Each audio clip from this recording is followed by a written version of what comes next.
Tell me when to start, Prabhuji. Yeah, you may start, bro. Okay. Om Namo Bhagavate Vasudevaya. Om Namo Bhagavate Vasudevaya. Om Namo Bhagavate Vasudevaya. Narayanam Namaskritya Naram Chaiva Narottamam Devim Saraswatim Vyasam Tato Jayamudire Nashtaprayeshu Avadreshu Nityam Bhagavata Sevaya Bhagavati Uttamasloke Bhaktir Naishtikim Krishnaya Vasudevaya Devaki Nandanaya Cha Nanda Gopakumaraya Govindaya Namo Namaha. Hare Krishna, welcome to Srimad Bhagavatam reading. Today we're reading Srimad Bhagavatam, Canto 3, Chapter 27, verse number 9. Sanubandhe cha dehesmin akurvan asad agraham gnanena drishtva tattvena prakriti purushasya cha. Sanubandhe cha dehesmin akurvam asadagraham gnanena drishtva tattvena prakriti purushasya cha. Translation and purport by His Divine Grace, Abhay Charanaranda Bhaktivedanta Swami, Srila Prabhupada Ki Jai. One's seeing power should be increased through knowledge of spirit and matter, and one should not unnecessarily identify himself with the body and thus become attracted by bodily relationships. Purport. The conditioned souls are eager to identify with the body and consider that the body is myself, and that anything in relationship with the body or positions of the body is mine. In Sanskrit, this is called aham mamata, and it is the root cause of all conditional life. A person should see things as the combination of matter and spirit. He should distinguish between the nature of matter and the nature of spirit, and his real identification should be this with the spirit, not with the matter. By this knowledge, one should avoid the false bodily concept of life. Om Jnanatimirandasya Jnananjana Shalakaya Chakshurunmilitam Mena Tasmai Shri Gurave Namaha Namavam Vishnupadaya Krishna Prishtaya Bhutale Srimati Bhaktivedanta Swami Iti Namine Namaste Saraswati Deve Gauravani Pracharine Nirvisesha Shunyavadi Paschata Deshatarine Jai Shri Krishna Chaitanya Prabhu Nityananda Shri Advaita Gadadhara Shivasadi Gaura Bhakta Brunda Hare Krishna Krishna Krishna Hare Hare Hare Rama Rama Rama Hare Hare. So Hare Krishna, dear devotees, once again, welcome. Give me 1 second. Welcome to our Srimad Bhagavatam class today morning. So before I speak, definitely I want to seek all the blessings of the Vaishnavas here. So far we have 3 people. I was thinking of doing this class more like discussion oriented. So I'll probably put all 3 on the spot, all 3 of you on the spot as we go through this discussion. A very interesting verse and actually very interesting section also. It was really fascinating when I was going through the Bhagavata Pravaha. Bhagavata Pravaha gives a nice highlight of the different sections. So here, I'll read the translation again. One's seeing power should be increased through knowledge of spirit and matter, and one should not unnecessarily identify himself with body and thus become attracted by bodily relationships. So I'll start out with a small story. Lakshmikant Prabhu asked me, what is the title of this lecture, or this class? I said, The Prince Who Lost, or The Prince Who Forgot. So this is this nice story. There was once a prince. He decided to go on a journey. He was traveling alone. He was not taking his army or whatnot. He wanted to go on this journey because he wanted to see what the people were thinking about the kingdom and whatnot, right? So he was traveling for, further. Like he went in different directions. And one day what happened is he fell off a cliff. And luckily he survived, but the problem was he was very badly injured. So some of the local tribal people who were living there, they took this prince and they, took care of him. They, you know, they cured him with all his injuries and whatnot. The only thing, unfortunate thing was the prince lost his memory. And the prince lost his memory, so he was living along with the tribe. He didn't know where to go or whatnot, right? So slowly he understood how the tribe works, the various skills of the tribe. He learned them. He learned how to do farming. He learned how to do hunting. He learned how to, conduct with the tribe, the whole tribe itself. And slowly everybody felt that he was a very, very, very wonderful person, right? People really appreciated him. They loved him, what he did. And then he got married with a girl in the same tribe. Then he had children. And pretty much that was part of his life, on a daily basis. He would grow his crops. He would go hunting. He'll take care of his family very nicely and whatnot, right? And his life continued down this path. One day, suddenly, a traveler comes by, and then he looks at this person and he says, this person looks very, very familiar to me. And then slowly he realizes that he was a king. Now he was the son of a king of the kingdom. And then this person tells this prince, hey, you are the son of this king, and the prince, he thinks he's joking. He's kind of because he all he understood was his way of life. So then somehow he convinces the prince to search his belongings, and finally they find a ring that the prince used to wear, and that ring had the seal of the kingdom. And then he realizes that he belonged to, no, he was definitely the prince of the king. And then he eventually goes back to the kingdom. Then he relearns everything else, right? Everything that as a prince, he uncovers all the training that was given to him, the you know the amount of wisdom that was given to him, and then he realizes that he was a prince, right? So this is an interesting story because this is this is an allegorical story for each one of us. So I said I will keep everybody in this part here. Um, I think most of us, we have been in Krishna consciousness for a long time, and we can correlate to this story because we've heard this time and again, right? So I'll put the audience in this part. What are the gaps when we correlate our own life to the story of this particular prince? What are the flaws in the story that we cannot correlate to? Anybody can point anything? Yes, there are definitely some commonalities that we can find, but what are the flaws in the story that kind of we cannot correlate to us?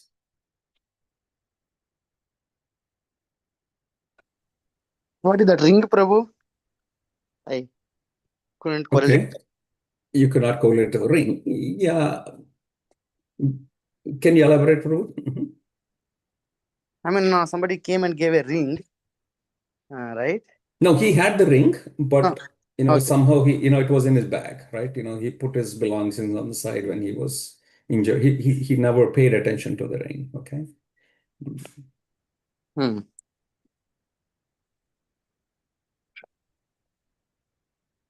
I paid attention. Yeah, and by the way, this class in this class, there's no right answer or wrong Yeah. answer. The intention is for you to contemplate, right? To create your own journey. At least for me, the flaw in the story that I found was for him, it was very simple, right? He showed the ring to the king and he went back to the kingdom, right? and probably he took his wife, his children. He could forget the whole life, his whole life of being a tribal person or a villager, right? But for us, the challenge is, yes, we understood that we are the prince of a kingdom, but there is a journey left for us to reach out to that kingdom, right? That journey of giving up this aspect of I do not belong to this material world while we still live in this material world, and then eventually make it to the spiritual world, right? So that's the struggle that we are in, right? Because when we look at our day-to-day life, we feel that yes, we are part of this material world. If I don't get up in the morning um, or if I don't go to work, immediately I'll see the impact of it, right? Likewise, if I give up my work saying that I am a spiritualist and I give up my way of life, maybe it'll be fine for 6 months or so, but after 6 months or 1 year or 2 years, we'll start to feel the pangs or the struggles that exist because of this, right? So now, so there's a point of contention here, right? Yes, I am a prince. But again, I still have to continue to live of the life of a villager.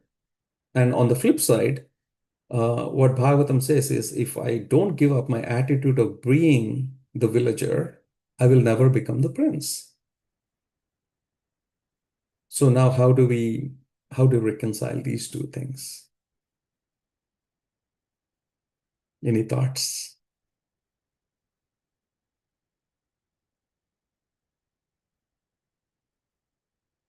We may need to connect with someone who is knowledgeable. Yes, Mataji. Yes, when we connect with somebody who's knowledgeable, we'll get more knowledge that we are not the body, but we are the spirit soul. Yes. But then there's still contention of living as a villager, right? Again, Mataji, no right, no wrong here. I'm just playing the devil's advocate. No matter what you say, I will throw a wrench here. I understand. Yes. Yes. So the idea is, We again, have to act according to our psychophysic nature. Probably, yes, that's one of the things. So what would you call that psychophysical nature in terms of Vedic terminology? So he's a prince, so he's a kshatriya. So He need to varnashrama dharma, right? yeah. So yes, a lot of times when we hear this analogy, we feel that, oh, whatever I'm doing is a great burden, or whatever I'm doing now is an obstacle in life, right? For example, in this particular verse, it is saying one should not unnecessarily identify himself with the body and thus be attracted by bodily relationships. But in essence, that's what we're doing on a daily basis, right? One may think, in an early stage of Krishna consciousness, oh, my family life, my children, or my work, or my position in society, these are all obstacles. These are bodily relationships. I'm unable to perform Krishna consciousness because these are the obstacles in life, right? So in essence, I being a villager will never become a prince, right? So I should give up my identity as a villager and become a prince, right? The problem we do with that is we disconnect our current given, I'm trying to find the right word, responsibilities as obstacles in Krishna consciousness rather than they are means of achieving Krishna consciousness. So a simple example is Arjuna, right? Arjuna wanted to give up the battle. Arjuna wanted to give up the kingdom. Arjuna wanted to give up everything. In essence, maybe Arjuna, a verse like this, right? And then Arjuna he would want to become a renunciant, right? That's it. That's the question he poses in the fourth chapter of Bhagavad Gita, as he gets to Jnana Yoga slowly, right? But the key thing, I came across a nice YouTube short that really I was contemplating for the last couple of days, right? it's a funny thing.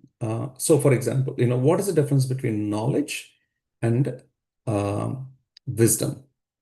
So this guy says knowledge is knowing that tomato is a fruit, right? A lot of times we think tomato is a vegetable, but the definition of a fruit is anything that has a seed in it is a fruit. So knowledge means tomato is a fruit. Wisdom means knowing not to put tomato in a fruit salad. I thought it was funny because we would never put tomatoes in a fruit salad, right? We would put it in a regular salad, but not in a fruit salad. Likewise, when you see, if one sees from the eyes of knowledge here, right? If one sees, this particular verse, they would think giving up my identity as a parent, my identity as, some form of position holder or whatnot is knowledge. But wisdom is how does that identity help me in service of Krishna, right? So I will turn this into a different angle. Until now, Kapila Dev early on was giving Samkhya Yoga philosophy, where he was analyzing the different elements of nature. And now he's going to Jnana Yoga philosophy. And it is very interesting when I was going through the Bhagavata Pravaha, in that this section is described as Jnana Yoga, meaning knowledge, connecting to Krishna through knowledge, but with Mishra, meaning which is tainted with bhakti. So in a lot of these verses early on we saw was, it sounded like a lot of these things are bhakti elements. For example, detachment, living with, with menial amount of resources. In this case, it's talking about understanding the knowledge of difference between spirit and matter, but tainted with bhakti. So this is in essence not the complete aspect of the philosophy that we believe as Gaudiya Vaishnavas. This is still Jnana Yoga. Jnana Yoga comes in handy with bhakti, but it is just tainted with bhakti. Now, if we want to change this into bhakti, right? In this case, this particular verse is saying one should understand that we are different, we are spirit and we are not the matter. But if we want to convert this into bhakti, if we see what is the purpose of the spirit, what is the purpose of me as a spirit soul, that is to serve Krishna. Now, when we take our material identities again, right? For example, I as a father, or I as a certain position holder in a company, I as with some role in the temple, in many of these aspects. When you turn that into service of Krishna, now it becomes bhakti, or pure bhakti, right? In a sense, it's just not knowledge, it becomes wisdom. So I think that was the biggest takeaway for me here. But again, Jnana Yoga definitely helps us in progress towards bhakti, but Jnana Yoga is not the ultimate thing. Our end cause is to perform service to Krishna. So in this connection, I would like to pose one question, right? Assuming if we take this one verse, right, what is the biggest attachment? Each one of us has many attachments, I'm sure. At least speaking about myself, I have a lot of attachments. What is the biggest attachment that is the obstacle in bhakti for each one of us? Maybe we can take some time to think about it, right? And if there's any daring souls, if you want to, you can share. What is that one thing that's the biggest obstacle in bhakti? Or biggest obstacle in bodily identification? I can share mine. For me, I feel it's my mind and all the three aspects of the mind, right? The thinking, the feeling, and the willing aspect of my particular mind. I think this is right or this is wrong, or I feel this is good or this is bad, and I feel this should be done, and this should not be done. I'm so tainted with my own aspects of mind. That's the biggest obstacle, because even, as we perform bhakti, right? As we perform bhakti, or as we engaged in Krishna consciousness for several years, we know, yes, what's the goal of life. We know what is to be done and what is not to be done. But then my own perceptions of things, my own uh, purview of things become an obstacle for my progress in bhakti, because in essence, because I don't want to give up my own identity of what I think, what I feel, and what I will. I feel at least that's the biggest struggle I have in my Krishna consciousness, or in taking the next big step in Krishna consciousness. Anybody else wants to share something?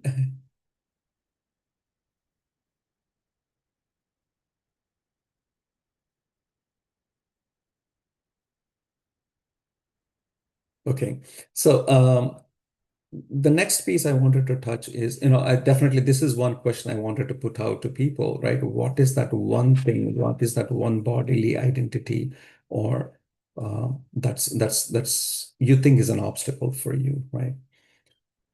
The next question I wanted to put is,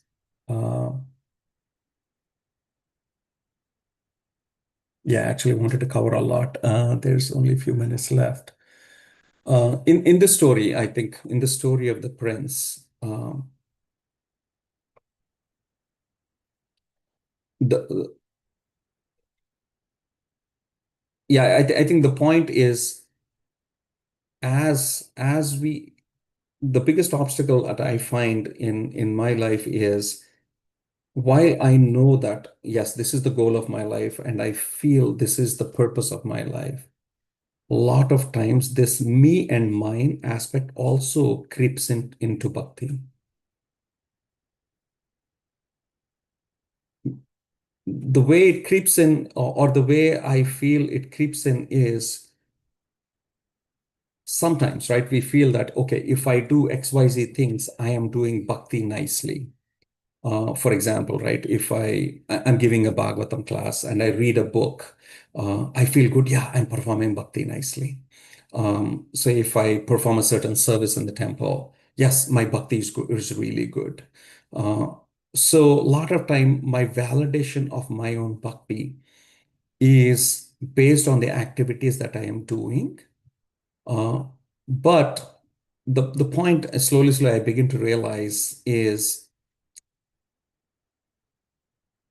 a lot of time the measuring stick that I have for my bhakti is based on things, just like the materialistic way of life, right? Like at work, if I do XYZ things, I get appreciation from from my boss. If I do something bad, I don't get an appreciation from my boss. My measuring stick in bhakti is also very similar to that, because of my conditioning in my life, of how I see things. But if one thinks deeply, and while that is still good, right? Because there's always good to have measuring stick. But if one thinks deeply, the real measuring stick for bhakti is how much, irrespective of the external aspects, how much am I really, really dependent on Krishna? This particular verse has been a highlight for me, because it's asking us to think about, am I still dependent on the material aspects of this life, of this material world? Or am I depending more on Krishna?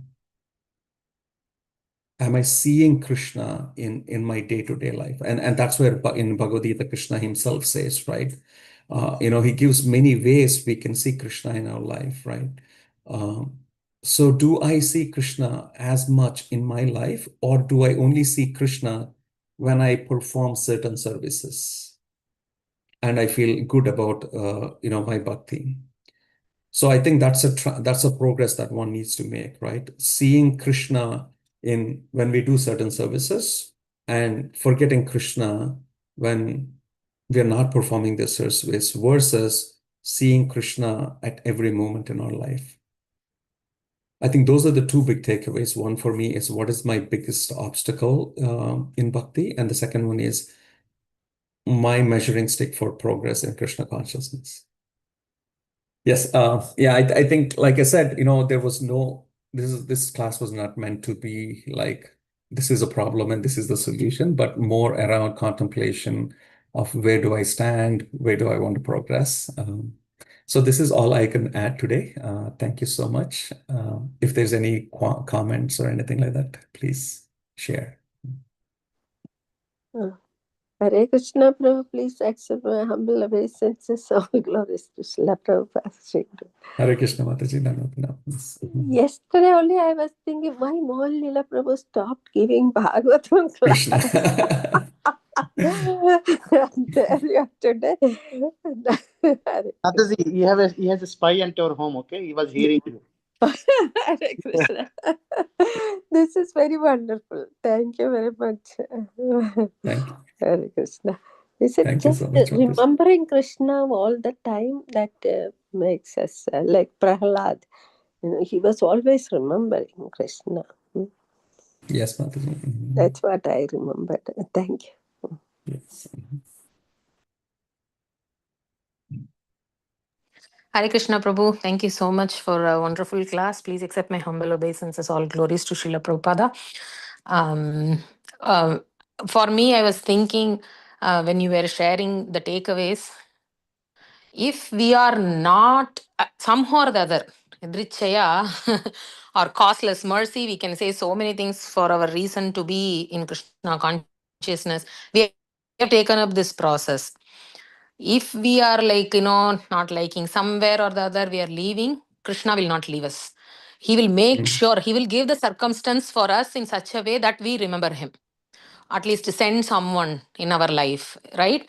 So, at least for me, I can say the situation what I have faced in my life right from my childhood at the age of 13, losing my dad, one after the other, calamities after calamities. Uh, Now I have come to a point like, I'm not definitely saying like, oh, I'm always remembering Krishna, always trusting Krishna's plan. But at least orally, I can say, yes, I don't have any other choice other than trusting Krishna's plan. That I can say for sure. So, for sure, Krishna has some plan for us. Even if we feel like, at least if I say like, oh, I want to escape from this, no other choice.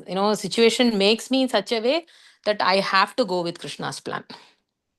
Yes, So I'm Mataji. seeing Krishna's orchestration each and every moment in my life. If he's taking away one thing, he's giving 10 things for me for sure. But I cannot be whiny for what has been taken away from me.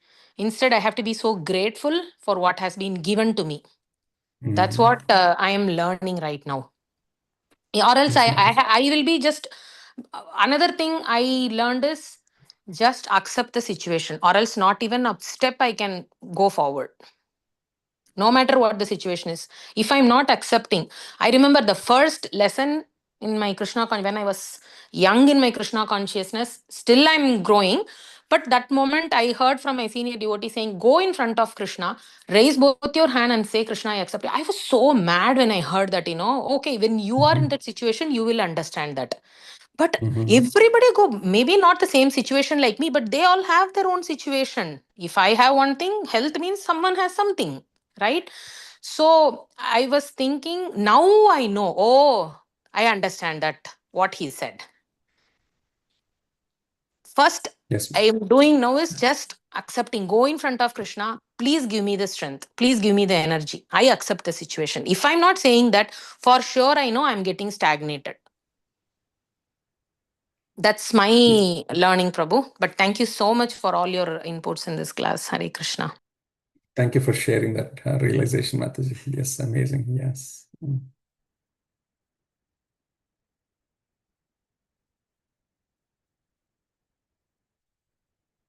Okay, I think we can end it here.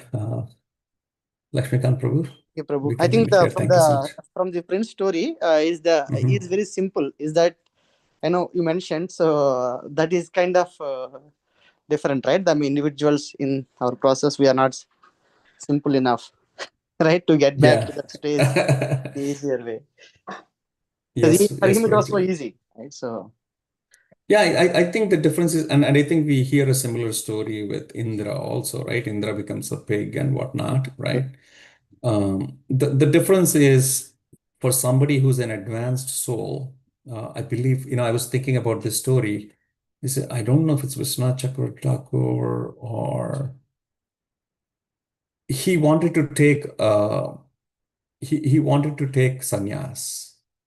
He wanted to leave because he felt the urge to to dedicate his life. But then what happens is his wife says, I'm okay with it, but as soon as I get a child, you can leave. No, she was already pregnant, and she says, as you can leave after the child is born. And then when the child is born, she dies in the process of the birth. When she dies, he's left with the child. And he becomes bewildered. He said, I was planning to take sannyas. Now I'm left with this one child. And he sits, he's sitting in his hut with the child. And then he looks at the ceiling and he sees that there is a small baby lizard on the roof. And it falls down. When it falls down, uh, he wonders who's going to take care of this lizard now that it's out of its nest. And the lizard, because it's hungry, it opens its mouth, and suddenly a fly flies into its mouth, and then the lizard eats this fly. And then immediately he says, "It's not me who's the maintainer, but it's Krishna who's maintaining all these living entities." It's spring and there's so many birds. I at least found two baby birds that fell off the nest, in front of our house, and then one in the back of our house. And somehow or the other, they survive. So likewise, this personality, I forgot the name, he says, it's not up to me, it's Krishna who's the maintainer, and he leaves the child in the hut and he walks out of the house. And eventually what happens is there's a couple who comes to this place and they hear the sound of a crying baby. They were looking for, because they were not having children for so much time, they come to this particular place to take darshan of the deities because somebody told them, if you take darshan of these deities, you will get a child. And they hear the crying baby and they see that nobody is around, and then they take care of the baby. And this personality, he's taking sannyas and he gives up his material responsibilities. So in some cases, that calling is there, that dependence in Krishna is there. In most, at least in speaking about me, in cases of like me, I still have to rely on the varnashrama dharma. I still have to be a grahastha because probably I would leave that hut for 20 minutes and come back after 20 minutes of wondering what happened to the child, right? So I think, like Mataji said, the psychophysical nature, or one may say the the the individual's nature is the driver here. But there could be both, right? There could be a category of people who can give up their current conditioned life just by being inspired by the verse, and they can commit to Krishna consciousness. For somebody who's a neophyte like me, it's good to follow the Varnashram Dharma. I just want to add those 2 cents, Prabhuji. thank Yeah, you. yes. Mhm. Okay, Prabhuji, we'll end it here. It's already 8:10. Okay. Grandaraj Srimad Bhagavatam ki jai, Srila Prabhupada ki jai. Jai. Thank you so much, Prabhuji. Wonderful class. Hare Krishna. Thank you.